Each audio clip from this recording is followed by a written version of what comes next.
Sejam todos muito bem-vindos ao canal Afinal, O Que Somos Nós. O Mauro, em 1990, quando tinha 25 anos, precisou passar por uma cirurgia e teve uma EQM. Durante a EQM, ele não entendia nada do que estava acontecendo, mas aprendeu muito. E é isso que a gente vai ver agora.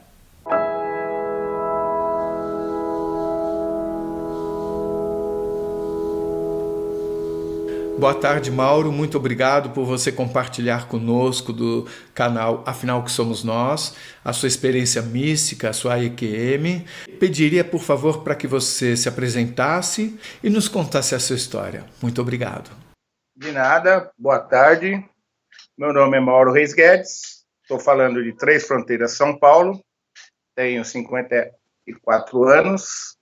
E a minha história de EQM foi quando eu fui fazer uma cirurgia de hemorroidas no Hospital Cristóvão da Gama, em Santo André, médico Dr. Godoy, e eu estava no quarto aguardando a minha hora de ir para o centro cirúrgico. Um pouco apreensivo, mas não muito nervoso. Estava apreensivo porque eu tinha feito uma cirurgia anterior, não foi... Sofri muito, eu estava meio com medo e tal, mas nada que me tirasse lá, porque eu já vinha sofrendo há muito tempo de hemorroidas, então eu queria me livrar daquele problema. Aquele problema já estava muito preocupado e queria me livrar dele rapidamente, porque estava me dando muito transtorno. Nessa daí que eu estou aguardando, a enfermeira vem, ela bate a maca na porta, pum, e entra e fala: Mauro, chegou sua hora. Eu me senti mal, uma energia negativa, alguma coisa, me senti mal. Mas o psicológico bem, assim, mas uma energia que eu não sei o que é também. Quando a gente entra no elevador, que a gente vai para um pavimento abaixo, onde fica o centro cirúrgico, começa a me dar uma tremedeira do pescoço para baixo. E eu tremendo, o percurso não é tão grande, vocês conhecem o hospital, não é tão grande o percurso curto. Caí dentro do centro cirúrgico, me passaram da maca que eu estava com essa enfermeira já diretamente para o centro cirúrgico, onde vai fazer a cirurgia, para a sala de cirurgia, me jogam lá do outro lado, me jogam força de expressão, né? Eu pulo para o outro lado, me ajudo também, né? Deito na cama, tremendo, fico lá sozinho, tremendo um pouquinho, vem o médico, fala: Mauro, o que você tem? Eu falo: não sei, doutor. Psicologicamente, eu acho que eu tô bem, mas eu não consigo controlar meu corpo. Ele fala: tem uma música aí no teto aí, tenta ouvir. Você tá ouvindo? Aí eu falei: tô. Foi, então, fica aí um pouquinho aí, vê se você melhora. Aí saiu. Saiu, tremendo. Eu percebo que o anestesista, que depois eu comprovou que era anestesista, ele ficava circulando na sala, assim, ele passou na sala me observando, olhando, foi lá pro canto. Aí o médico vem: como é que você tá? Eu falo: doutor, não sei o que tá acontecendo comigo. Meu corpo tá, minha cabeça tá boa, mas o corpo não para de tremer. Aí, não sei, que eu não me lembro bem assim, porque são tantos detalhes que, na verdade, nós conversamos. Eu falei que eu queria operar. Eu falei: eu quero operar porque eu não aguento mais, eu quero operar hoje. Nessa daí, ele sai, fala: fica aí mais um pouquinho. Aí vem o anestesista. Ele vem e fala para mim: Mauro, vou preparar você aí para dar sequência e eu vou te colocar um pouquinho de tranquilizante aí no... O nome não é esse, eu tô falando o nome aí, mas ele falou o nome técnico, daqui é colocar alguma coisa para me acalmar no soro. Ele me preparou, o anestesista me preparou, aí foi lá com uma agulha, uma seringa, colocou um negócio lá, saiu, aí vem o médico e fala: Mauro, como é que você tá? Eu falei: acho que eu melhorei um pouquinho. E continuava tremendo. Melhorou? Eu falei: doutor, a minha cabeça tá boa, mas eu não sei o que tá acontecendo com o meu corpo, eu não consigo controlar meu corpo. Mas aí, com o tempo, ele perguntou de novo, já tava 70% bom, mais ou menos, 70% bom. Aí ele falou: Mauro, eu tenho que dar sequência aí, vamos dar sequência? Eu falei: não, vamos. Aí falou: levanta aí para colocar o anestesista fazer a anestesia. Aí levantei, fiquei na posição, o anestesista fez o trabalho dele, eu deitei. Aí o médico abriu minhas pernas, entrou embaixo, começou a mexer lá, eu não gostei muito de ver, eu falei assim: eu não quero ver isso aí não, eu quero dormir. Aí o anestesista falou, você quer dormir? Aí foi lá e colocou mais uma carga do falar tranquilizante, né? Meu nome não é esse, mas tudo bem. Colocou mais uma carga lá, eu apaguei. Apaguei, não vi mais nada. Quando eu acordei, eu já não estava na sala do centro cirúrgico, eu estava numa sala ao lado, anexa, deve ser, porque não tinha mais a aparelhagem que tinha lá dentro do centro cirúrgico, uma salinha talvez de observação. E ali começou, porque a enfermeira tirava a minha pulsação, perguntava se eu estava bem, eu perguntava que eu respondia que eu estava bem, e ela falava para o médico que eu não via, que eu não respondia. E ela, não sei quanto tempo passava, vinha, tirava a minha pressão, não sei o que ela fazia, a pulsação, que eu de vez em quando ela falava pulsação, aí falava para o médico, doutor, tá tudo certo, mas ele não responde. Mauro, você tá bem? E eu respondia, tô bem. Tô bem. Numa dessas daí, eu olhei pro lado e vi um monte de maca. Maca dos dois lados. Podia dizer no mínimo 30 a cada lado, assim. Eu estava numa sensação muito boa, muito tranquilo, muito confortável. E essa enfermeira vem de novo perguntar para mim. Aí ela começa a falar como se eu não quisesse responder mesmo, com desdém. Doutor, ele não quer responder, tá tudo bem aqui, ele não quer responder.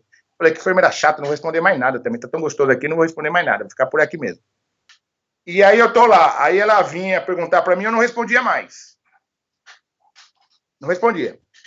De repente, quando eu me vejo no canto da sala, me vendo lá na maca. A enfermeira do meu lado. Aí o médico se aproxima dela.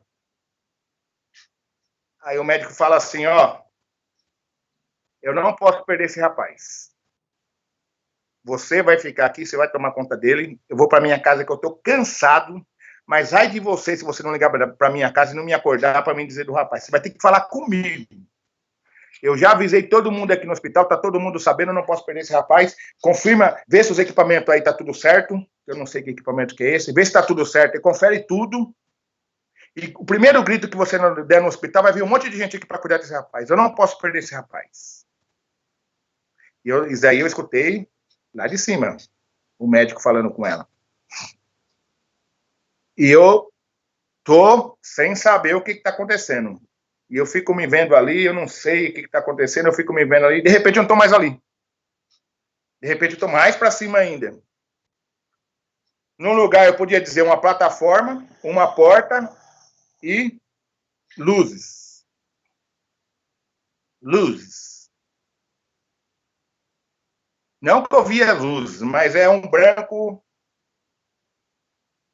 tudo branco. Eu estou entre uma porta para o lado de fora da porta, tipo uma plataforma, a porta entreaberta, uns 75 graus, diria, e eu fico ali, eu me olhando ali. Eu olho para baixo, me vejo lá embaixo, sem virar a cabeça nem nada, eu consigo me ver lá embaixo e ver um risco na porta, tipo um risco amarelo, assim, de luz. Mas é um risco amarelo, tipo uma divisória, sei lá, né, uma linha que não poderia ultrapassar, mas não está entendendo nada disso. Eu estava ali, eu não estava entendendo. De repente, eu escuto uma voz. Você decide. Se você passar, você não volta. E eu não respondia nada, mas também não entendia nada. Não estava entendendo o que estava acontecendo. Não entendia. Eu acho que eu poderia olhar para um monte de coisa, ver bastante coisa, mas eu fiquei concentrado na minha pessoa lá embaixo e na linha onde eu estava ali. E ficava nessa dúvida cruel e a voz passava um tempo que eu não posso... Não dá para mim balizar o tempo que é de uma pergunta para outra, mas aí a voz perguntava de novo. Eu percebia que ela estava do meu lado, assim, mas por dentro da porta, como se tivesse uma falsa parede, que é tudo branco, né? Aí eu falava assim, você decide. Se você entrar, você não volta. Eu não entendia nada, não sabia o que estava acontecendo.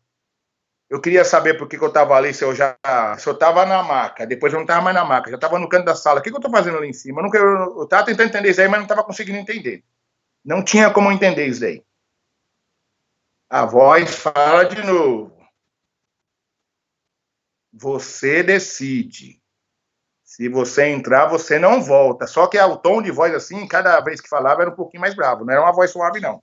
Era uma voz, assim, meia dura. Aí eu falei, não. A hora que eu falei não, a voz falou assim, então para de reclamar. Quando ele fala isso, eu já não vejo mais nada. Quando eu vejo, já estou no quarto, no meu quarto, da onde eu saí para ir para o centro cirúrgico, e estou chamando a enfermeira, e lá me deu uma dúvida, será que eu estou vivo ou estou morto? Mas antes de tudo isso daí, nunca me passou pela cabeça que eu estava morto. Aí eu chamo a enfermeira, aperto o botão, chamo a enfermeira vem e fala, enfermeiro, eu quero usar o banheiro. Mas na verdade eu queria que ela viesse perto de mim, para me tocar nela. Só para saber se eu estava vivo. E ela falou, não, você não pode ir no banheiro não, porque você acabou de vir do centro cirúrgico agora, você tá tonto, você pode cair, eu tô grávida de 8 meses, eu não aguento você. Eu vou lá pegar o papagaio. Aí vai pegar o papagaio, ela vem, me dá o papagaio, mas não tem oportunidade de passar a mão nela, porque ela me dá o papagaio meio de longe, assim, ela coloca em cima de mim e não se aproxima muito. Falei, não quero papagaio, vou levantar. Aí fiz a menção de levantar, fiquei sentado na cama, que era difícil, que eu estava cheio de sutura na parte das nádegas ali. Aí meio de lado assim, falei, não, vou levantar. Ela falou, você não tem jeito, rapaz, se você cair, você vai ver. Ela veio perto de mim, a hora que eu coloquei nela, falei, graças a Deus, eu tô vivo, né? Aí tive a certeza que eu tava vivo. Aí fui no banheiro tentar mijar, mas na verdade não tinha necessidade nenhuma de ir no banheiro mijar, porque na verdade eu tava querendo tocar ela. É mais ou menos daí a minha história. Quantos anos você tinha na operação? Então, essa operação foi em 90, tipo fevereiro ou março de 90, e eu estava completo 25 anos. Essa sala ao lado, onde você se viu quando você acordou, já fora do corpo, ela poderia talvez ser uma sala em uma outra realidade, porque você diz uma sala ao lado porque não era a sala cirúrgica, né? E não era o quarto, era uma terceira sala que você não conhecia até então, certo? Então, mas eu acredito que essa sala que eu estou falando, e eu estava lá de corpo presente, é a sala de observação do centro cirúrgico. Mas você diz que ao lado, de um lado e do outro, você via várias macas. Aí que está o X da questão, né? Por que eu vi isso, né? Nessa sala de observação do centro cirúrgico, você tem todas essas macas? Não, uma que não tem condição de ter essas macas, e outra, só que ao mesmo tempo que eu vi isso daí, eu também fiquei assustado sem saber por quê. Mas o mais interessante de tudo é que a sensação de paz que eu estava sentindo ali, uma coisa que eu estava sentindo que eu nunca senti na minha vida, eu queria ficar ali. Eu não queria sair dali. Ali estava bom demais. Quando a enfermeira começou a falar muito que eu não queria responder, mais, que ela era chata, eu não estava preocupado mais. Entendeu? Se ela estava me ouvindo, se não estava, eu estava falando, ela estava falando que eu não queria responder, tipo, como se eu estava me negando a responder, eu respondendo, eu estava numa paz tranquila, numa situação assim maravilhosa, eu não queria sair dali nunca. Como é que era essa enfermeira que você enxergava? É engraçado que eu não conseguia ver o rosto. E eu sei que é tudo por dedução que eu achava que ela via minha batimento cardíaco, que ela tocava em mim, porque ela comentava, né? Doutor, tá tudo bem aqui com ele, a pulsação boa. E ele não responde, tipo, desdenhando, e eu falava assim, né? Pô, como não responde se eu tô respondendo? Não vou responder mais não. Você não viu o rosto, mas você viu o corpo, você via as mãos, os braços, as pernas? Sabe quando a percepção que tem uma pessoa perto de você, ele tá cuidando de você? Essa percepção que eu tinha, eu tava cuidando de mim. Só que eu não... Eu estava com os meus 2 olhos fechados, se é que você me entende, como eu já tive algumas experiências anteriores, se você quiser eu posso focar no assunto, mas eu estava com os meus 2 olhos fechados, tanto os olhos do Maurão corpo, como meus olhos, vamos dizer assim, da alma, né? Eu queria permanecer com os olhos fechados, tranquilo, eu não queria ver muita coisa. Ali estava bom demais. Eu olhei do lado, eu vi 30 pessoas, mais ou menos assim, né? Não estou chutando que é 30 exato, né? Mas tinha uma quantidade muito grande de maca, dos 2 lados. Mas com pessoas ou vazias? Eu acredito, pela silhueta das macas, tinha pessoas, mas eu via só tipo um lençol branco, assim, cobrindo a maca, né? Com uma silhueta de pessoas, entendeu? E ninguém em pé cuidando delas? Ninguém. Eu ali, eu acho que eu era um deles também, né? Nesse ponto de vista aí, sei lá, né? Minha maca estava no meio dessas daí. Mas eu também queria entender o que aconteceu ali. Essa parte eu não entendo. Agora, que eu entenda muito bem que eu deveria estar do lado do centro cirúrgico, numa salinha de observação, para depois ir para o quarto, isso por dedução, eu tenho certeza que era isso. Você não estranhou as macas, porque você sabe que uma sala ao lado não teria essas 30 macas de cada lado, né? Eu tinha certeza que não cabia, mas a sensação que eu estava sentindo é tão maravilhosa que eu não estava preocupado com muita coisa. A minha vida fora a cirurgia não estava muito boa, estava meio atribulada a minha situação de pessoa, né? Dos dias da vida, e esse problema que eu tinha há muito tempo me atrapalhando no meu dia a dia, então eu não estava legal, psicologicamente bem. Você mais sentia a presença da enfermeira do que você a enxergava. Exatamente. Ela tocava em mim porque ela falava, não que eu sentia ela tocar em mim, e eu sei muito bem o que ela falava com Deus ainda. Doutor, ele não quer responder. Os batimentos dele estão tudo bom. Nenhum momento eu morri ali ou teve alguma pressão assim dos médicos, alguma coisa em cima de mim, nada disso. Meu batimento cardíaco estava bom. Ou seja, você teve uma experiência mística dentro de um hospital, porém sem estar numa situação clinicamente morto ou quase morto. Não. Segundo a voz dessa enfermeira, né? E depois o médico confirmou quando eu estava em cima que ele falava que não podia me perder, que ela tinha que tomar conta de mim, ficar bem atenta a tudo o que estava acontecendo comigo ali, porque eu era muito importante para ele, ele não podia me perder, e que o hospital inteiro estava sabendo da minha situação. Quando você estava no canto da sala, você enxergou desta vez a enfermeira e o médico? Não, só a enfermeira.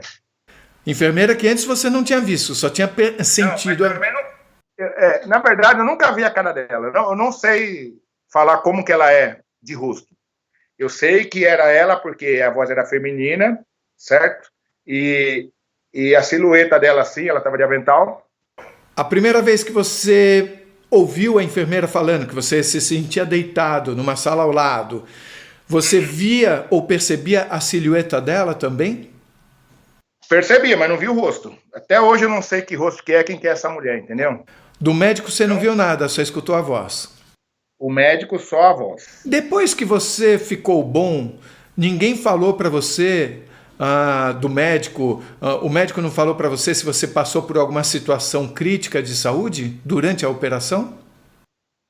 Não, e eu tinha muita vergonha, porque eu já tinha algumas experiências anteriores, assim, né, desse tipo de coisa, de voz, alguma coisa assim. Então, eu falei, se ele perguntar alguma coisa, ou me falar alguma coisa, tá tudo bem. Se ele não falar nada, eu vou fingir que nada aconteceu também.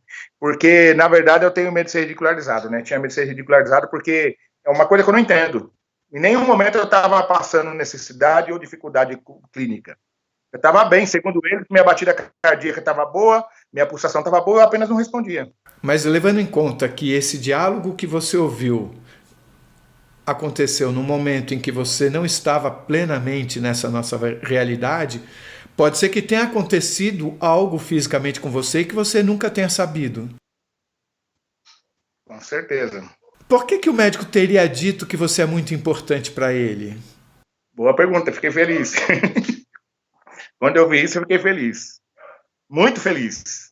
Quando você se viu lá do canto da sala, lá de cima, você disse que até seus olhos da alma, conforme você falou, estavam fechados.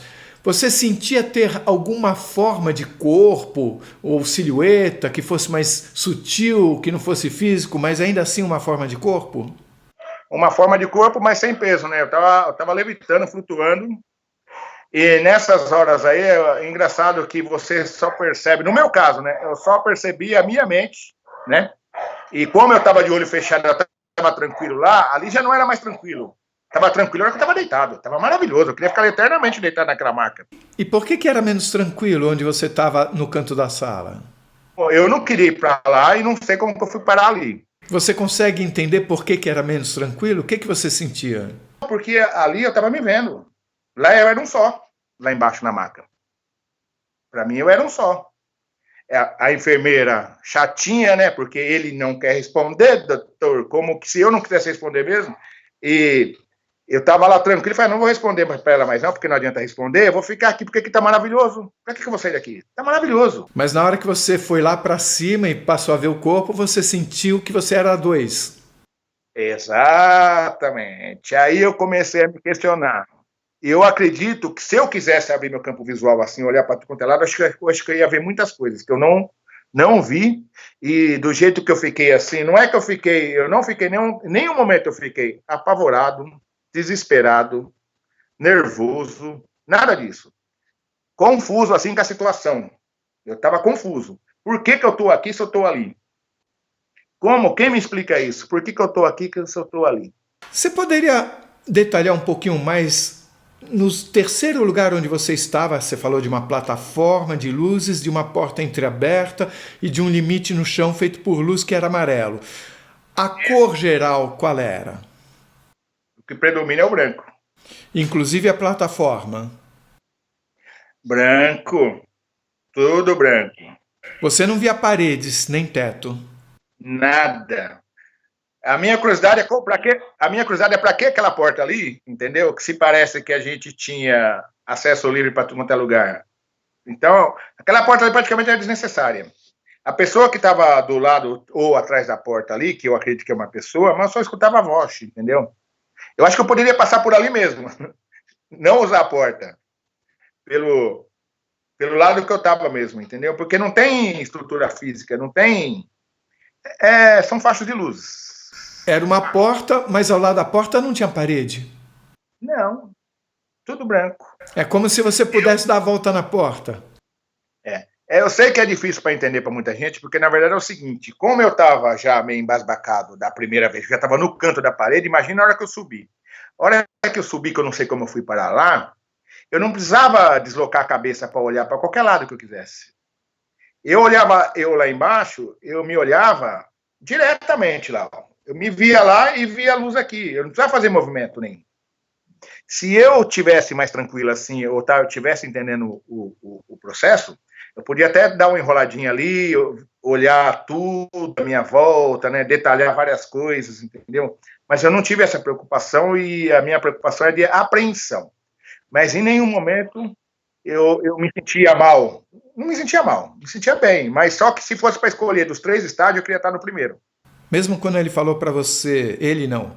Aliás, a voz era masculina ou feminina? Masculina e brava. Cada vez que me perguntava, o tom de voz aumentava um pouquinho. Era uma voz conhecida? Eu não posso dizer conhecida, mas como eu já comentei para você, eu já tive contato com voz na minha infância. Nesse terceiro lugar, qual era a sua sensação? Eu sei que naquela primeira da maca era muito boa, na segunda era menos boa porque te incomodou perceber 2 corpos, quer dizer, um ao lado em você, o outro lá embaixo. Qual a sua sensação nesse terceiro lugar? Então, a minha sensação era de preocupação, que eu não estava entendendo ainda. Era a mesma preocupação do segundo estágio, quando eu estava perto do canto. É de preocupação, o que eu estou fazendo ali e por que eu estou ali. Você não sentiu uma paz enorme, como algumas pessoas falam, alegria, felicidade? Isso no primeiro estágio, lá na maca, quando eu achava que eu era completo, né? Era uma pessoa só, né? A partir do momento que eu tive no canto da sala, a minha preocupação era assim, né? É impossível. Eu não posso estar aqui, porque eu estou ali. Se eu estou ali, eu não estou aqui. Então eu ficava nessa dúvida, assim. Aí, de repente, eu estou assim, tipo, né? Olhando, pensando. Não estou. Eu tenho o campo visual. Eu poderia ver bastante coisa, a sensação que eu tinha. Eu poderia ver bastante coisa, mas eu não vi. Eu me concentrei ali em mim, no médico, na enfermeira. De repente, eu não estou mais ali. De repente, eu estou em outro estágio, mais para cima. Como eu cheguei lá, também não sei. Aquela sensação de paz sumiu?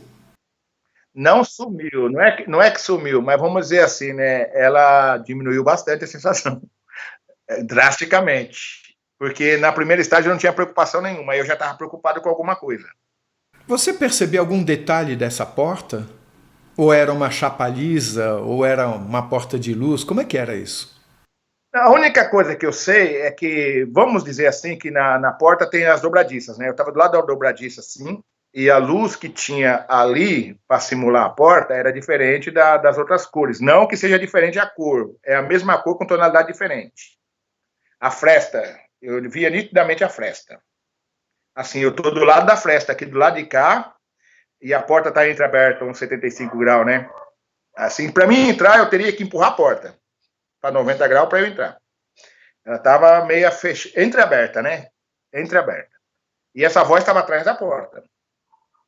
E essa voz, quando falava, não falava assim num tom bonitinho, assim, né? Era meio ríspida, assim, né? Você decide. Esse limite, você disse que era amarelo.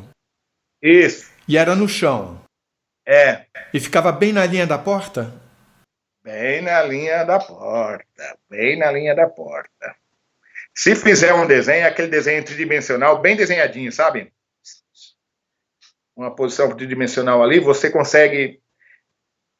Bem delineado. É bem delineado, bem construído, entendeu? Uma faixa bonita, bem organizada. Você não teve a menor vontade de atravessar aquela linha? Na verdade, não me passou nem isso daí de... Eu não estava entendendo. Por que você falou não? Então, sabe quando você fala um não assim? Não é um não também verbalizando, né? É aquele não sem palavra. Então, mas esse não que eu falei assim também, eu não sei se você está falando não de não. Eu só sei que eu não estava entendendo. Aí quando a pessoa falou assim, você decide. Bravo, não é essa voz minha assim não, né? É uma voz brava assim, mas também não é tão assim. Mas é uma voz dura, dura. No meu ponto de vista, é duro. Você decide. Se você entrar, você não volta. Aí eu falei assim, aí eu olhei lá para baixo e me vi. Aí falei aquele não estendido, né? Não! Eu falei, não. Isso daí eu já falei muitas vezes atrás, tá? Em sonho, mas é sonho. Aí a pessoa fala assim, então para de reclamar. Entendeu? Quando falou isso, acabou tudo. Na hora que falou isso, eu já tô lá, já tô no quarto estágio, que é na maca. Por que ele falou isso? Faz sentido para você ele ter falado isso? Para mim faz muito sentido. Faz muito sentido. Se você quiser, né, saber da minha vida depois dos 5 anos, eu posso comentar, né? E aí são várias experiências, mas não igual essa. Essa é única, essa experiência é única, é gostosa, é bom. Eu fui perceber que talvez eu poderia passar por outro lado por decisão própria, mas eu fui decidir isso daí só depois que eu acordei na maca lá com a enfermeira, que caiu a ficha. Falei, puta, será que eu morri? Durante a experiência você não teve essa dúvida? Nem pensei.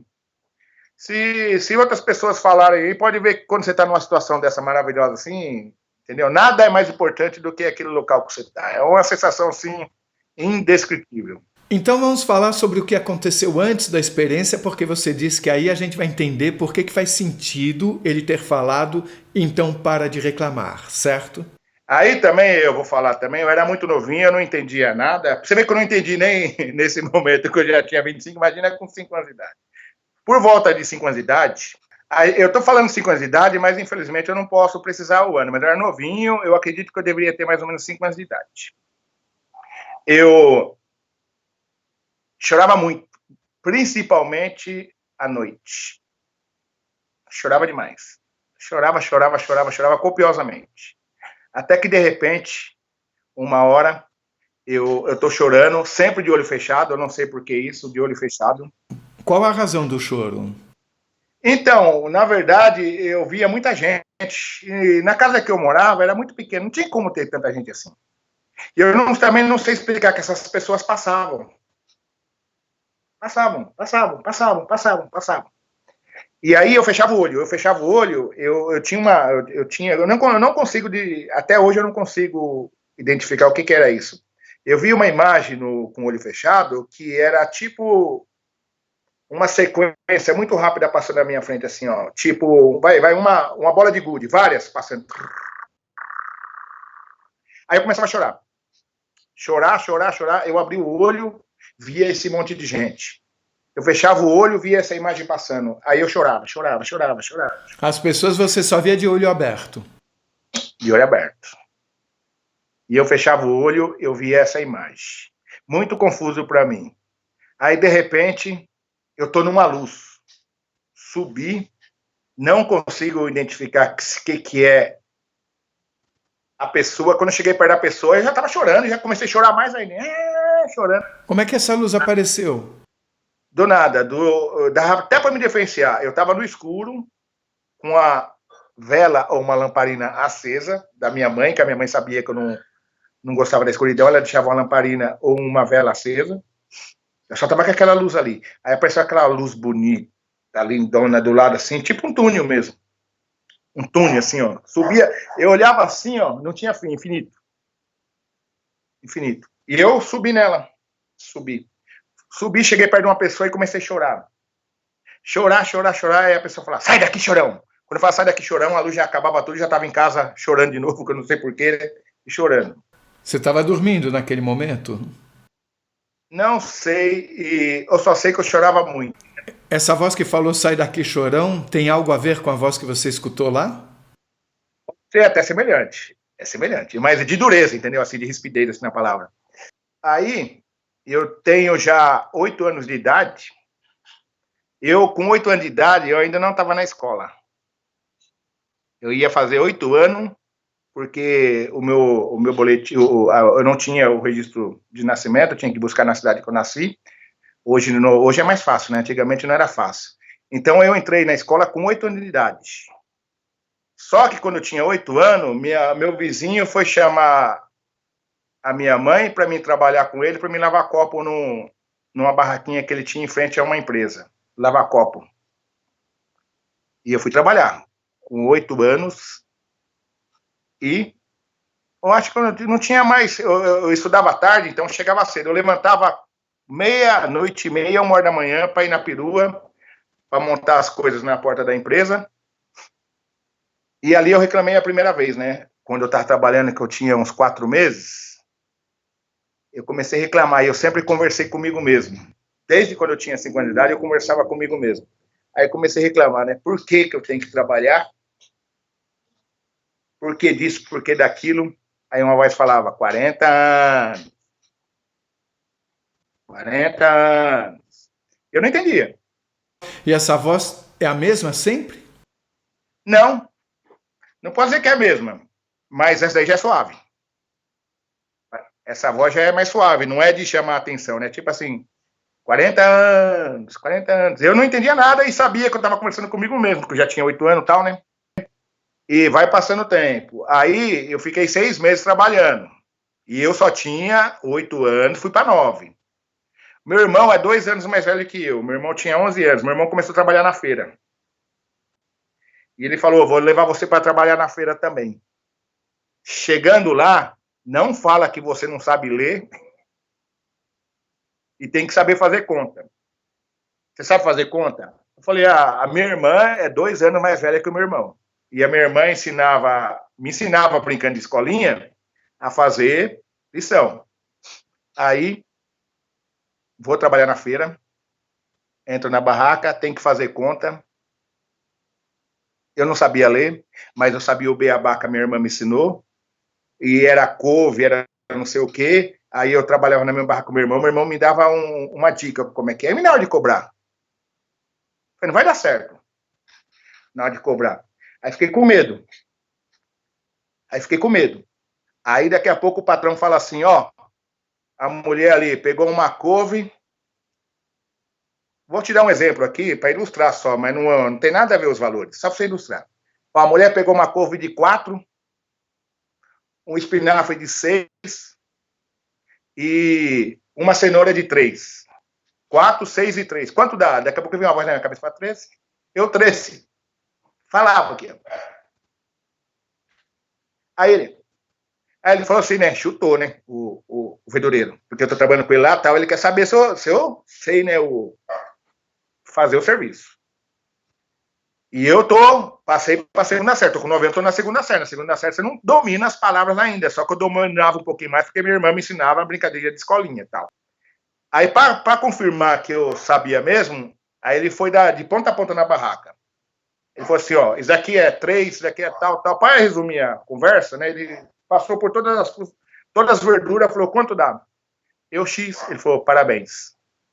Eu não preciso ficar em cima de você, não, que você sabe somar muito bem, japonês. Aí comecei a trabalhar com ele. E você escutava cada uma dessas somas na sua cabeça? Não tinha como eu somar. E o engraçado é que eu comecei a perceber isso, agora que eu tô contando para você, mas nunca percebi isso assim, que era tão importante, né? Aí o que acontece? Aí comecei a trabalhar na feira, e aí já firmei na feira, né? Barraca de verdura. Eu fiquei 1 ano e meio trabalhando na barraca de verdura. Só que eu tinha que ir no caminhão, no inverno, Mauá. Nessa época eu morava em Mauá, São Paulo, Grande ABC. A temperatura no inverno lá era 0 grau, geava. Minha família é família humilde. Tanto é que eu tinha que trabalhar, né? Com 9 anos de idade. Eu tinha uma caixa réu, pá. Uma caixa réu. Quem é mais velho sabe o que é uma caixa réu. De blusa para ir pra feira. Eu subia no caminhão, eu ficava reclamando comigo mesmo. Eu não sei por que eu tenho que passar um frio desse e tal, mas dentro de mim, não para os meus amigos, tal, que estavam em cima do caminhão também, que não era só eu, era uma galerinha, né, os vizinhos. Aí a vozinha falava 40 anos, tipo, aguenta até os 40. Eu não entendi isso aí. Por que 40? Por que 40?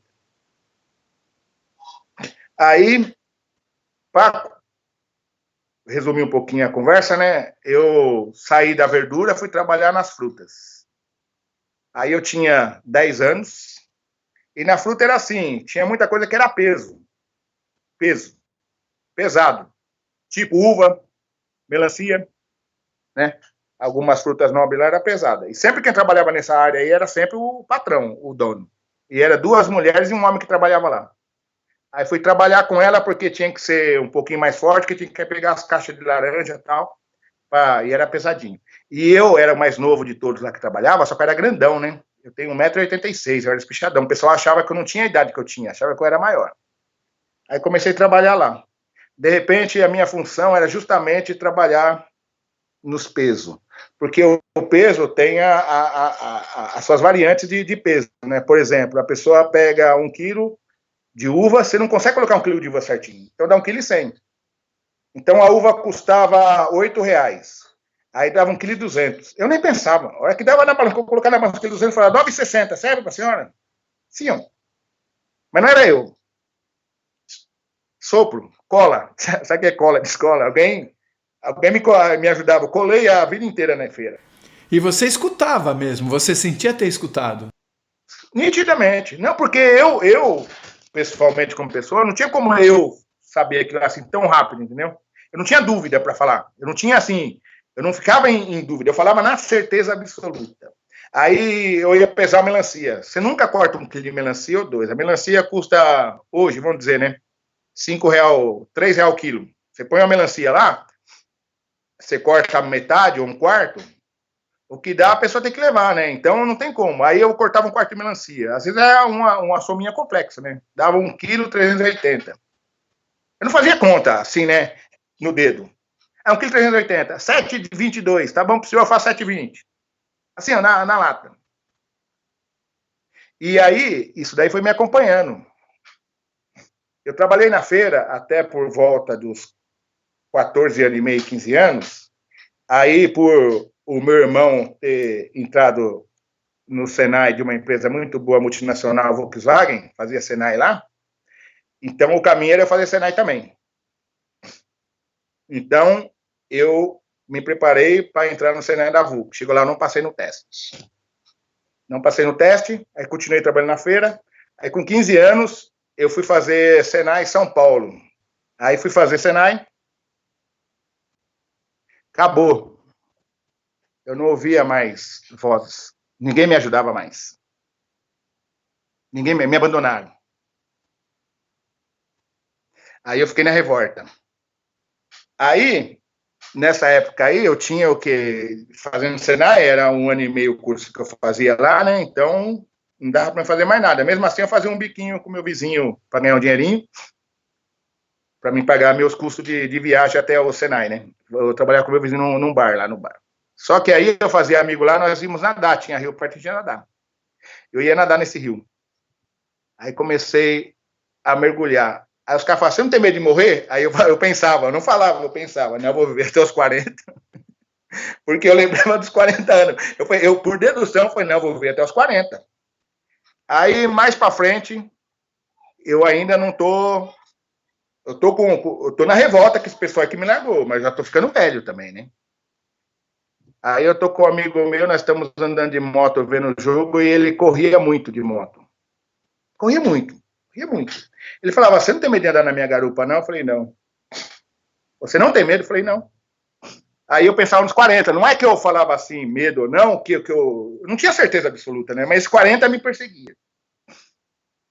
Aí, uma vez nós tivemos uma velocidade muito grande e teve um perigo assim na curva, assim, né? Na curva. Quase que ele perdeu a velocidade porque um carro foi cruzar com o outro e nós estávamos a 180 por hora, 190 numa curva. E a moto era uma moto possante, né? Era uma 750. Aí conseguimos nos livrar, né? Aí ele olhou assim, me cutucou, falou assim, negão. Nessa época não se usava capacete, tá? Negão, ele era negro assim que nem eu, né? Se a gente cair nesse asfalto aqui, ninguém ia achar nós ia desmanchar nesse asfalto aqui, só ia achar a moto, nós ia ficar no meio aí. Aí vinha a voz e falava assim, você não, só ele, tipo assim, eu não, entendeu? Porque aí vinha eu pensava, pô, os 40 anos, e essa voz me perseguindo. E o que aconteceu aos 40 anos? Parei de trabalhar formalmente. Como é que foi isso? Então, e eu não tinha noção dos 40 anos, que era isso, né? Aí, eu tô chegando nos 40 anos, saí de uma empresa, nada estava dando certo para mim assim, eu estava desanimado com a vida e não parava de reclamar, tá? Reclamar psicologicamente pros meus... Tava bem, não estava legal, e chegando perto dos 40 anos, eu estava desempregado, aí meu amigo falou assim, pô, vai lá trabalhar numa gráfica comigo lá, meu, seu currículo é bom. Eu falei, puxa, fera, eu vou lá, mas é o seguinte, vou passar um verão lá, mas eu não sei, eu tô saindo da minha função é manutenção mecânica, eu já trabalhei de gráfica, mas eu trabalhei lá atrás, mas eu vou lá. Eu vou trabalhar nessa gráfica aí, 2000. Aí chega na gráfica e tal, e era para me fazer um serviço, não deu certo, me passaram para outro. E eu, 20 dias de trabalho. 20 dias de trabalho, eu chego atrasado, estou sozinho no vestiário, troco de roupa. Na verdade, a roupa lá é só colocar um avental, só a parte de cima. De baixo é a sua roupa mesmo, de que você vem de casa. Coloquei avental, fui sentar assim, uma dor na mão, uma dor no dedo, uma dor no braço. Uma energia, assim, que eu senti uma energia ruim, que eu sempre sei diferenciar uma energia positiva com negativa, por causa desses que eu falei lá atrás, né, que eu não entrei em detalhe, mas eu sempre consigo diferenciar a energia positiva de negativa. Uma energia ruim, uma coisa ruim, uma dor no braço, eu falei, eu vou para casa, eu não vou descer. Vou para minha casa, eu não sei o que é essa dor. Aí, eu decidi trabalhar, desci o setor para trabalhar. E a máquina que eu trabalhava, ela tinha 999 lugares para você se machucar, de perigo. Onde eu me machuquei, de 100 para 1, de 100 mil para 1 para se machucar onde eu me machuquei. Você podia se machucar em vários lugares daquela máquina, mas ali onde me machuquei, é impossível. É quase impossível. Aí vou lá trabalhar, aí tem uma menina que coleta os envelopes, eu trabalhava numa máquina que chama assim envelopamento, ela fazia envelope de carta. Aí eu tinha que fazer a leitura do papel para ver se o papel tá bom, se o envelope tá sendo direitinho, bonitinho, sem corrigir alguma coisa. A hora que eu peguei o envelope escapou da minha mão. Eu fui catar ele no ar, coloquei a mão no buraco da máquina, a máquina estourou meu dedo. Saí correndo tudo para me ajeitar. Consegui, não perdi o dedo, pensei que eu tinha perdido o dedo, mas não perdi. Não consegui associar o que eu senti lá em cima com o que aconteceu. Aí, vou no médico, vou tudo, passa uma semana, mais ou menos, 15 dias. Aí vem a voz, fala assim, viu? Tipo, você viu que era para você passar? Nessa daí, nesse ínter aí, acontece tanta coisa, eu tô chegando aos 40 anos, consigo receber um pecúlio que não estava no script ou de coisa nenhuma, desse jeito, entendeu? Recebo um pecúlio. Quando eu fiz 40 anos certinho, eu falei assim, não trabalho mais formalmente. Mas se falar assim, não tem lógica de eu ter falado isso, se não for comigo mesmo lá dentro, entendeu? De mim saber de tudo isso que eu passei pro resto da vida. Mas eu parei de trabalhar formalmente aos 40 anos. Aí eu ganho um pecúlio, né, e faço serviço esporádico. E eu reclamava muito, eu falava muito comigo mesmo, eu falava assim, né, nessas conversas que eu tinha no decorrer da minha vida todinha. Eu sempre levantei cedo, eu levantava para trabalhar sempre 2 da manhã, 3 da manhã, 4 da manhã. Eu falava, quando eu puder, eu vou levantar meio-dia. Não fala, porque o que você falar, pede com fé, porque vai acontecer. Não fica repetindo coisa bobeira, que a bobeira vai te catar. Então, pensa positivo e pensa coisa boa que acontece. Eu falava, não, quando eu puder, eu vou levantar meio-dia. Eu não vou fazer nada na parte da manhã. Quanto mais eu ficar na cama, melhor é. Hoje, graças a Deus, não sou rico, mas consigo acordar, se eu quiser, depois do meio-dia. Parece que chegando aos 40 anos tinham duas questões. Primeiro, de não reclamar. Segundo, alguma coisa iria acontecer aos 40 anos. Você relaciona essas duas coisas? Muito. Não tem outro significado, se não ser esse, entendeu? Não tem, porque, na verdade, é o seguinte, como a minha vida foi sempre dura, doença, problema de saúde e tal, né? E eu sempre conversei com o outro lado, independente deles responderem ou não, entendeu? Eu estava sempre em sintonia, perguntando, e eu reclamava muito. Por que eu? Entendeu? Por que tem que ser assim comigo? Por que só comigo? Entendeu? Por que só vem em mim? Por que não sei o quê? Por que eu tenho que acordar 2 da manhã? Eu nem fazia comparação assim, sabe? Porque o fulano... Não tinha essa comparação. Era eu com eles mesmo lá, entendeu? Eu não sei quem que é também. Por quê? Por que comigo? Por quê? Por que eu não consigo dormir de noite? Por que me dói as costas? Por que não sei o quê? Por que a minha cabeça estoura de dor, eu vou no médico e não dá nada? Você parou de reclamar? Então, eu não reclamo mais. Aí eu parei de reclamar, comecei a ter uma vida assim mais... É até arrogante falar isso, né? Mas é uma percepção de vida assim imaterial, né? Então, minha percepção de vida assim não tem nada a ver com materialismo, né? Com o nosso dia a dia. Claro que a gente precisa comer, beber, vestir e tal, né? Tudo isso aí, mas a minha percepção de vida é outra, né, minha visão de mundo já é outra. As pessoas que você vê que não são materiais têm sempre a forma humana? Forma humana. Então, mas é tipo assim, entendeu? A única coisa que eu consigo diferenciar assim é aquela tal da energia positiva, um sorriso no... Sorriso, sabe? Essas pessoas assim, tá sempre alegre, que estão cruzando com as outras. Sempre alegre, sempre feliz. Isso é que me chamava a atenção. Levando em conta esse momento complexo que nós estamos vivendo no planeta, cheio de desafios, entre eles aquecimento global, poluição, o que você teria a dizer para todos nós em função das experiências que você passou? Qual é o seu aprendizado que você acha que nós também poderíamos aprender?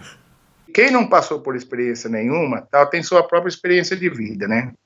Se você tem sua experiência de vida, mas o que você tem que colocar é nunca pensar em você mesmo, né? Sempre tentar pensar de modo coletivo. O que eu estou fazendo hoje ajuda alguém? Prejudica alguém?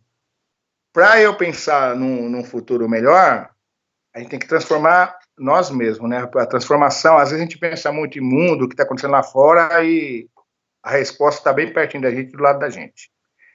Pense, se for pedir alguma coisa, pense com detalhe, peça com detalhe, insista no pensamento que as coisas acontecem. E não acontece no nosso tempo, acontece no tempo que eu acredito de uma energia poderosa que tem em cima de nós, entendeu? E está a nosso lado.